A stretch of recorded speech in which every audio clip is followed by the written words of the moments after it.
El día de hoy vamos a hablar de pues las consecuencias de que el que no se ponga atención a la violencia que hay contra las mujeres, porque pues no solamente son los casos de feminicidio, sino pues todos los que quedan alrededor sufriendo la pérdida. Entonces, justo el medio de comunicación Ruido en la Red realizó un reportaje sobre niñas, niños y adolescentes huérfanos de víctimas de feminicidio.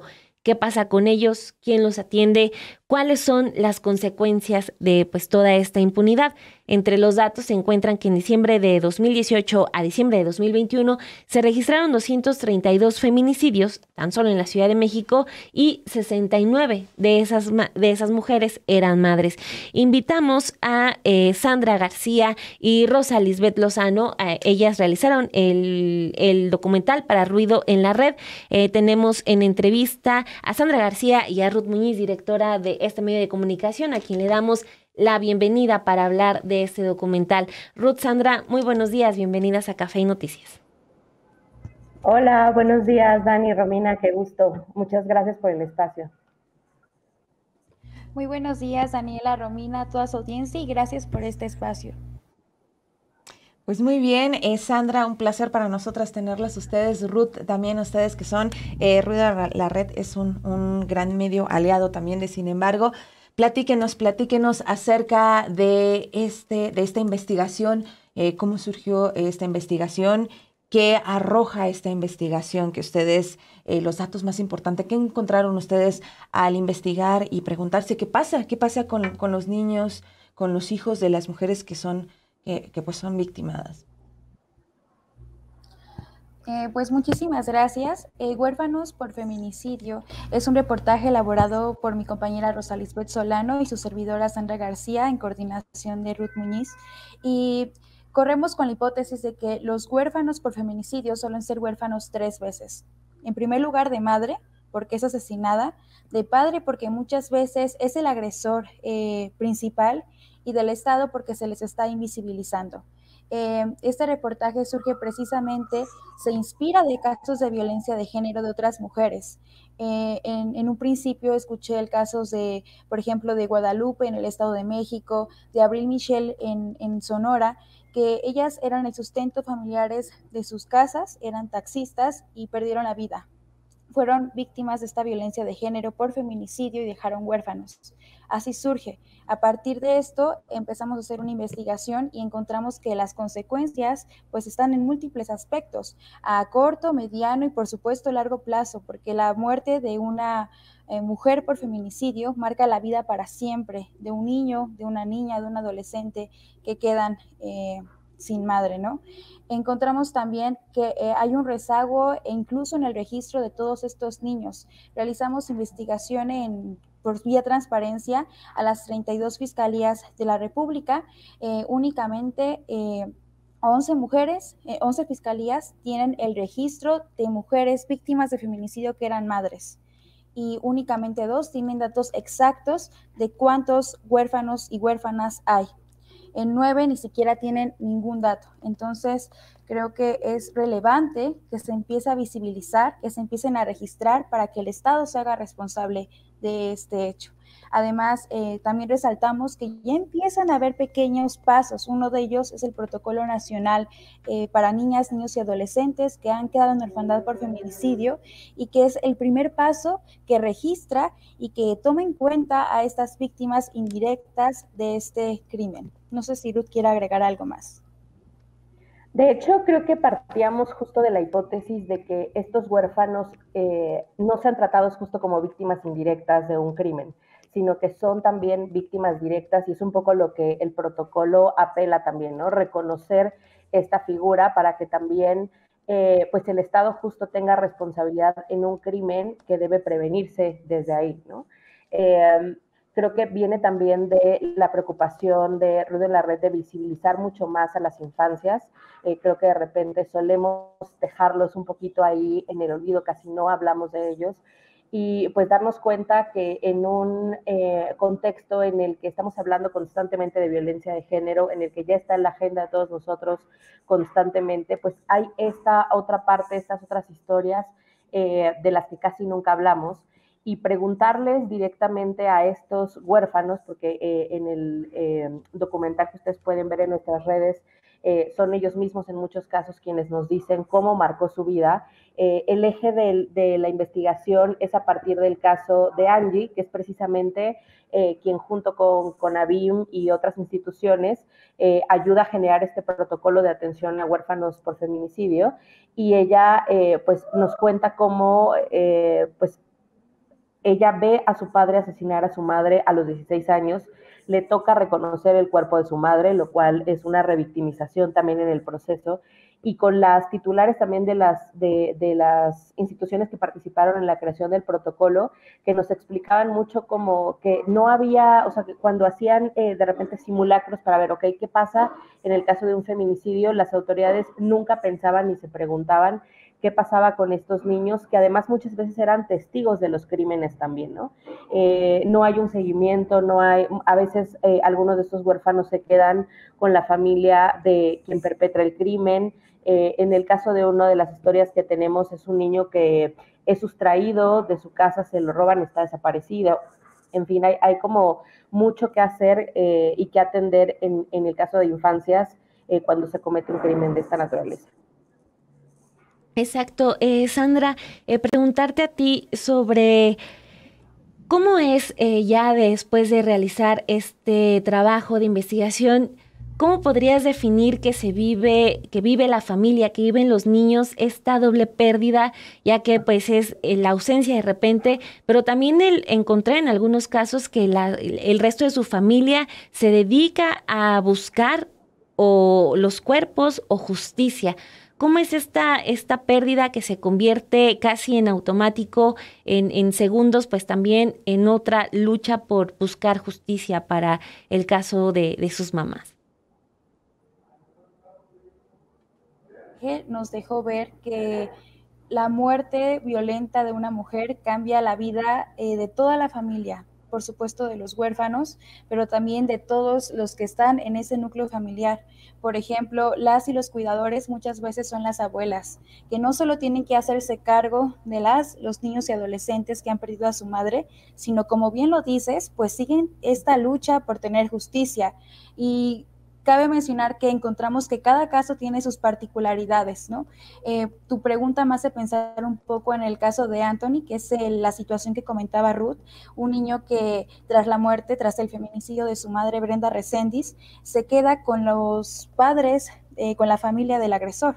Entonces, aquí la lucha es doble. Por una parte, pues la familia de Brenda quiere justicia por su hija, pero también quieren que Anthony regrese con ellos, ¿no? Porque tienen total incertidumbre de estos casos. Entonces, yo creo que la vida cambia para toda la familia.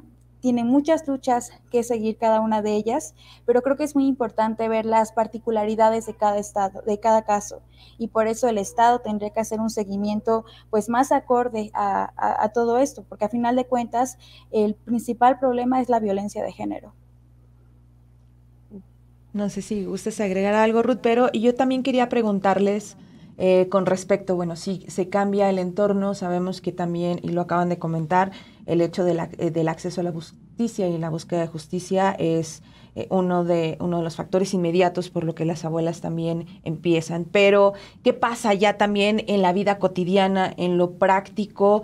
Ya lo mencionabas tú, por lo general las abuelas son las que se quedan con los menores. ¿Qué tipo de obstáculos se tienen que enfrentar, pero también en el tema de las instituciones, vaya, en el registro, en esta lucha de que quién se queda con los menores cuando la madre es asesinada y el papá es el agresor? Es complicado que la familia del agresor se quede con el menor, pero ¿qué accesos tienen las abuelas para que ellas se puedan quedar con los menores en términos de pensiones, en términos de registro, de registros y de poder tener la custodia de los menores? Es decir, ¿cómo estamos institucionalmente para poder atender estos casos? Pues justo creo que lo que encontramos es que el Estado no tiene ningún seguimiento de ningún tipo, ¿no? Y hay consecuencias variadas. Tú dices, ¿cómo cambia la vida cotidiana? Por ejemplo, otro de los casos que abordamos en el documental es el caso de Rey, que es hermano de María Luisa, que es asesinada por su pareja, y el homicidio, el feminicidio es atestiguado por los 4 hijos de María Luisa. ¿Qué pasa con estos niños después de eso, no? O sea, el más chico, por ejemplo, o sea, Rey nos contaba, pues, que empiezan a tener problemas para dormir, se hacen del baño durante la noche, tienen como, pues sí, problemas psicológicos que no tuvieron una atención adecuada porque, pues imagínate, en un contexto con una familia que normalmente también tiene una situación precaria económicamente, de repente hacerte cargo de 4 niños que no son tus hijos, más los que tú tengas, más el seguimiento del proceso penal, lo que implica abogados, etcétera, pues no hay muchas veces las condiciones para que las familias puedan absorber los gastos que requiere una atención psicológica para menores de edad que presencian estos crímenes violentos y que además más adelante repercuten en su conducta, ¿no? Que se vuelven agresivos, que en el caso de 2 de las hijas de María Luisa repiten patrones, tienen embarazos adolescentes, etcétera, que permiten abusos de sus parejas. Se vuelve una cosa de impacto social que va mucho más allá de la tragedia familiar, ¿no? Creo que un poco la gravedad del asunto es eso, el Estado los olvida, o sea, también hay como ciertas leyes que las familias quisieran que se cambiaran. En el caso, por ejemplo, de Anthony, el gran problema es que, aunque el padre está detenido, porque sí está enfrentando un proceso penal por el asesinato de Brenda, pero como padre de Anthony sigue conservando los derechos de la tutela.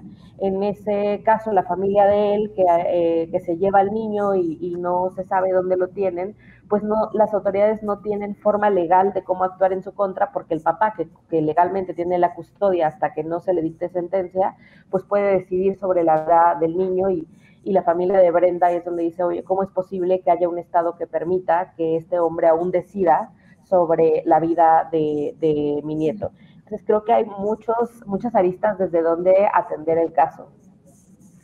Híjole, qué fuerte. Pues yo antes de otra cosa quiero felicitarlas por el trabajo que han hecho desde Ruido en la Red.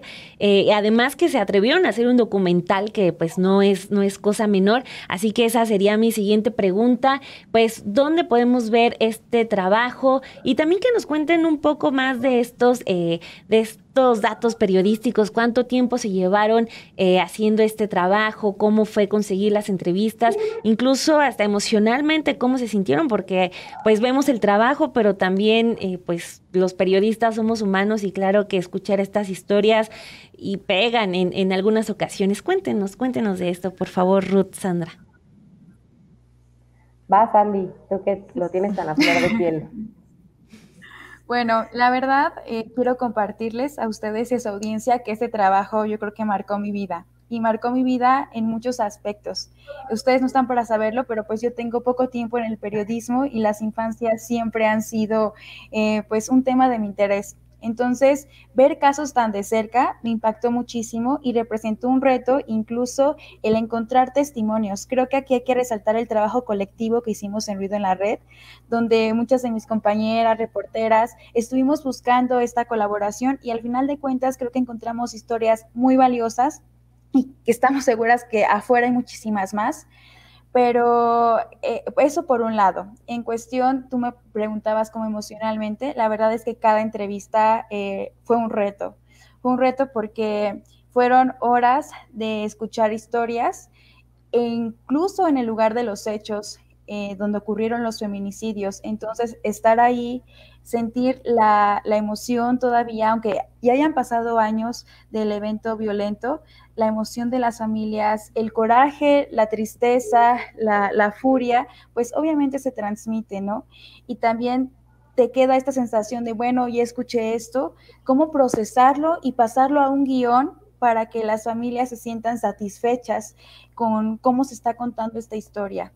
Yo creo que es muy importante el periodismo en este sentido de saber que es un espacio para que las y los víctimas, en este caso, pues puedan sentirse escuchados por la sociedad, ¿no? O sea, nosotros no podemos cederle la voz a nadie, pero creo que sí podemos proporcionar espacios para que sean ellos mismos quienes hablen, y espero de todo corazón que se haya cumplido este objetivo en el documental que podrán ver en el canal de YouTube de Ruido en la Red.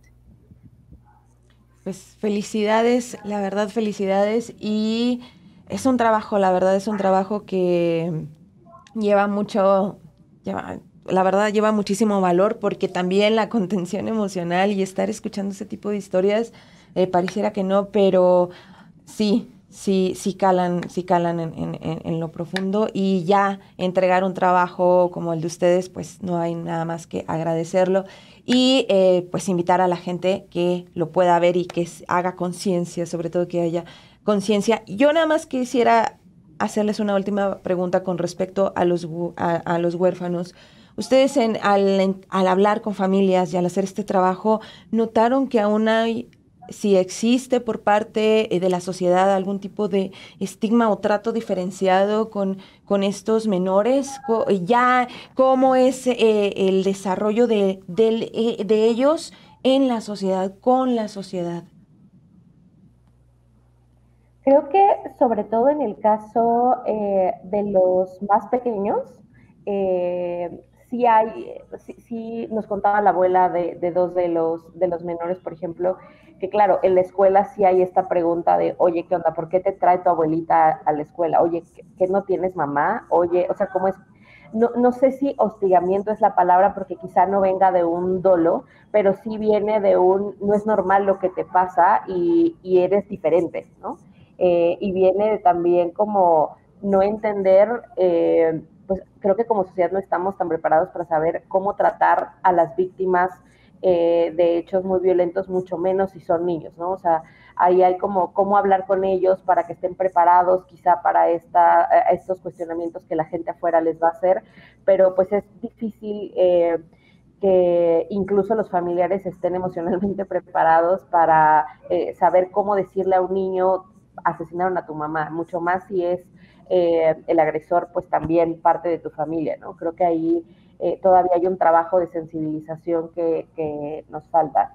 Y quiero aprovechar también para felicitarlas, de que cumplen un año de este espacio, y siempre es un gusto saber que mujeres están ocupando estos espacios. Muchísimas gracias, Ruth, gracias. Y pues sí, nos felicitamos mutuamente porque este trabajo lo podemos ver en el canal de YouTube de Ruido en la Red. Se llama Huérfanos de Feminicidio y son los casos de 11 menores de edad. Felicidades, Sandra, y felicidades, Ruth. También siempre es muy bueno ver mujeres directivas en medios de comunicación. Felicidades por todo el trabajo de Ruido en la Red y por este trabajo que también es muy importante y que sin duda vamos a ver en estos días. Muchísimas gracias a ambas. Muchas gracias. Gracias a ustedes. Un abrazo. Perfecto. Un abrazo enorme.